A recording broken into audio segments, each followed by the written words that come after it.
वाले समय में आप ही के द्वारा लाखों लोग होंगे। उस समय तक शायद मैं न हूं, शायद आप न हो, लेकिन वो लाखों लोग तो आते ही रहेंगे, क्योंकि शिव की धारा है ये। शिव की पावन जलधारा जब चलती है तो रास्ते की गंदगियों को भी समेटते हुए चली जाती है। कोई कहता है कि शिव चर्चा ऐसा, कोई कहता है वैसा, लेकिन हमको याद रखना चाहिए कि ये शिव शिष्यता की पावन जलधारा है। लाख गंदगियां शामिल हो जाएं, लेकिन पावन पावन ही रहेगा। मूल धारा इसकी पावन ही रहेगी। हम अपने मन की गंदगी उसमें मिलाने की कोशिश करते हैं, लेकिन इस गंदगी को मिलाने से वो गंदा नहीं होगा। आइए हम लोग कुछ जिज्ञासाओं पे बात करते हैं, क्योंकि ये है संगोष्ठी, यानी एक छोटी सी गोष्ठी। संगोष्ठी का अर्थ होता है साथ बैठकर गोष्ठी करना। हालांकि बच्चों के साथ गोष्ठी करना बहुत कठिन है। ये अनुभव मेरा है। मेरे भी 2 बच्चे हैं, वो भी एक दिन छोटे थे, लेकिन बच्चों को लिए हुए भी मुझको याद नहीं है कि कितनी यात्रा मैंने की होगी महादेव के काम के लिए। उसी में बच्चे कब बड़े हो गए पता भी नहीं चला। यानी एक बच्चा अभी जो है वो बड़ा होता है, इसके लिए उसको कोई प्रयास नहीं करना पड़ता। बच्चा आया है धरती पे और कब बड़ा हो जाता है आपको पता भी नहीं चलता। ठीक वैसे ही शिव की शिष्यता का विचार आता है, लेकिन एक दिन हम इसके लिए कोशिश करते हैं, 3 सूत्र करते हैं, लेकिन एक दिन ये तीनों सूत्र अनायास होने लगता है, अपने आप होने लगता है, और कब अपने आप होने लगता है पता भी नहीं चलता। सोने जाते हैं, नमः शिवाय सांस पे चढ़ाकर सो जाते हैं, सुबह उठते हैं तो देखता है आदमी कि नमः शिवाय तो चल ही रहा है। उस समय भी सांस पे चल रहा है, क्योंकि शरीर आपका सोया था, मन नहीं, मन तो जगा ही था। तो उसी मन पे तीनों सूत्र करने की विधा है ये। मन जिसको अपना समझ ले, उसके लिए फिर अपना सर्वस्व देता है। सबसे जरूरी है कि मन समझ ले। तो आइए अब थोड़ी देर में हम लोग चले जाएंगे, आप लोग भी चले जाएंगे। तो हम लोग अगर कोई जिज्ञासा आई है तो उस पर बात कर लेते हैं। जिज्ञासा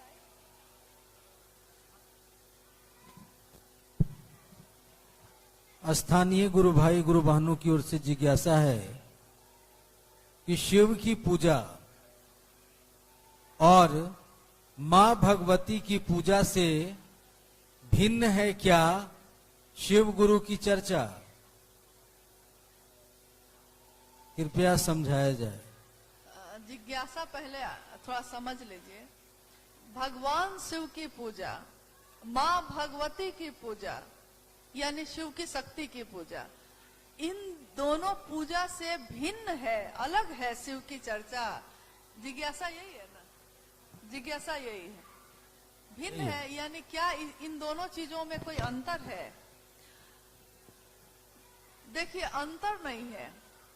पहली बात तो हमको यही समझना होगा कि शिव के विभिन्न स्वरूप हैं। जो जिस रूप से जुड़ा उनसे, उसको उसी रूप का लाभ मिला। कोई अगर कपालिक है तो वो कपालेश्वर शिव की पूजा किया, शिव तो वही है, उनके रूप अलग है। कोई काल के भी काल से जुड़ता है तो महाकाल की पूजा करता है। कोई जीवन और मृत्यु का संकट आ गया है तो महामृत्युंजय की पूजा करता है, यानी रुद्राभिषेक करवाता है, महामृत्युंजय की पूजा करवाता है। यानी शिव के अलग अलग रूपों से जब हम जुड़ते हैं, पूजा पद्धति से जब जुड़ते हैं, तो उनके अलग अलग रूपों का अलग अलग प्रभाव है। शिव के जगत गुरु रूप से जब हम जुड़ते हैं तो ये कहता है कि शिव ज्ञान देते हैं और शिष्य ज्ञान लेता है।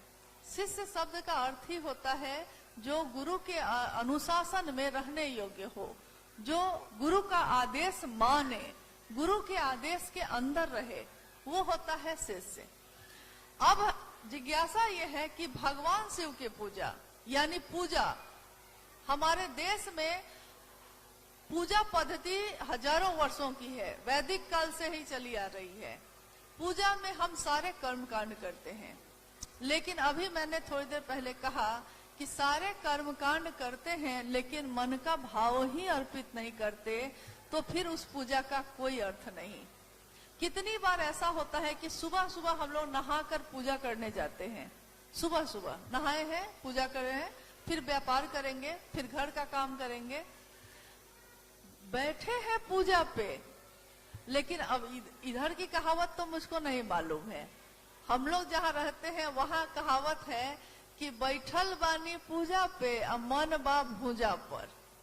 मतलब भूजा मतलब सचमुच भूजा नहीं, मतलब पूजा करने बैठे हैं, पति उधर ऑफिस जाने के लिए चिल्ला रहे हैं, बेटा अलग स्कूल जाने के लिए चिल्ला रहा है, अगरबत्ती भी चला रहे हैं और बोल भी रहे हैं कि टिफिन वहां रखा है, यहाँ ये है।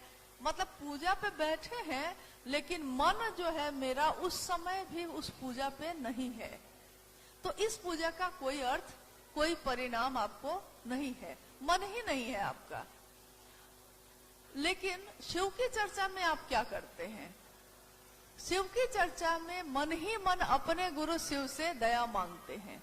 मन ही मन की गति सबसे तेज है। अभी हम यहाँ बैठे हैं, अभी यहाँ बैठे बैठे हम चाहें तो दिल्ली पहुंच सकते हैं कि नहीं? मन से, मन में सोचा है दिल्ली और दिल्ली याद आ गई, मन दिल्ली पहुंच गया, लेकिन हमको शरीर से जाने में समय लगेगा।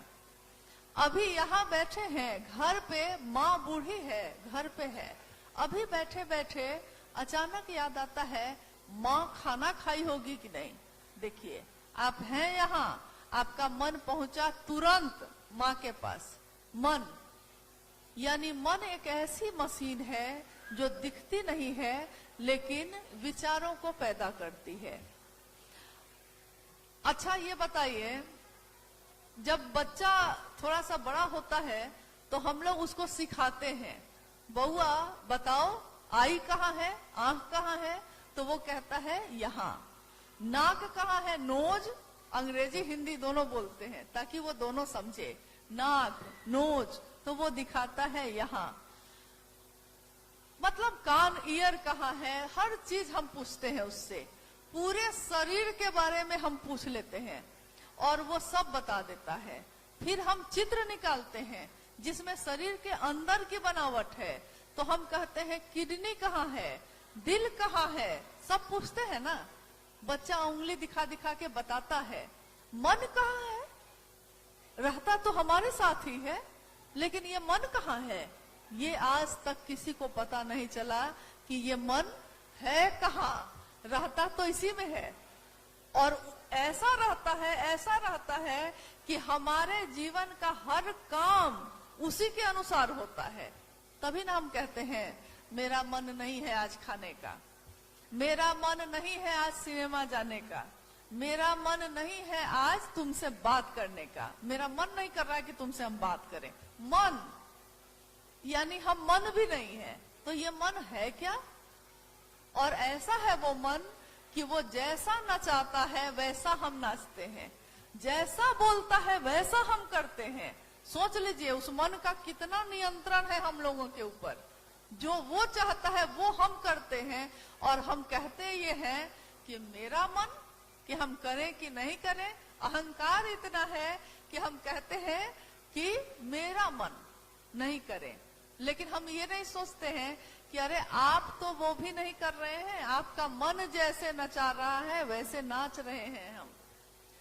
उसी मन पे हमेशा शरीर से अभी हम कहते हैं कि सारे लोग एकदम चुप हो जाइए तो सन्नाटा हो जाएगा। सारे लोग चुप हो जाइए तो सारे लोग अगर मुंह बंद कर लेंगे सन्नाटा तो हो जाएगा। लेकिन आपका मन भी शांत हो गया क्या? मुंह बंद करने से मन शांत हो गया? मन में तो इतने विचार पैदा हो रहे हैं कि आप पकड़ नहीं पाते हैं, तब तक दूसरा विचार पैदा होता है, उस पे सोचते हैं तब तक तीसरा।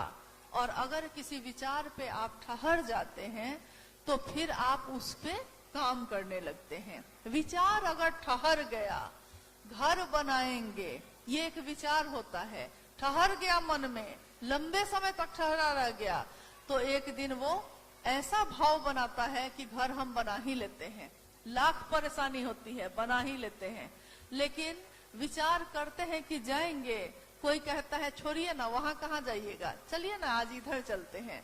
तैयार हुए थे जाने के लिए इधर, और दूसरा आया और उसके साथ हम चले गए इधर। यानी हमारा अपने मन पे कोई कंट्रोल, नियंत्रण नहीं है। उसी मन पे जब हम कहते हैं हे शिव आप मेरे गुरु हैं, वही रसरी आवत जात है, बार बार कहते हैं, बार बार कहते हैं। कोई विश्वास नहीं होता है तब भी कहते हैं, समर्पण नहीं है तब भी कहते हैं, एक निष्ठ नहीं हो पा रहे हैं तब भी कहते हैं हे शिव। कहते हैं, सिर्फ मन में नहीं जा रहा है, कह रहे हैं, सिर्फ बोल रहे हैं, सिर्फ आप मेरे गुरु हैं, मैं आपका शिष्य हूँ, मुझ शिष्य पर दया करिए। कहते कहते कहते कहते एक दिन ये विचार भाव बन जाता है।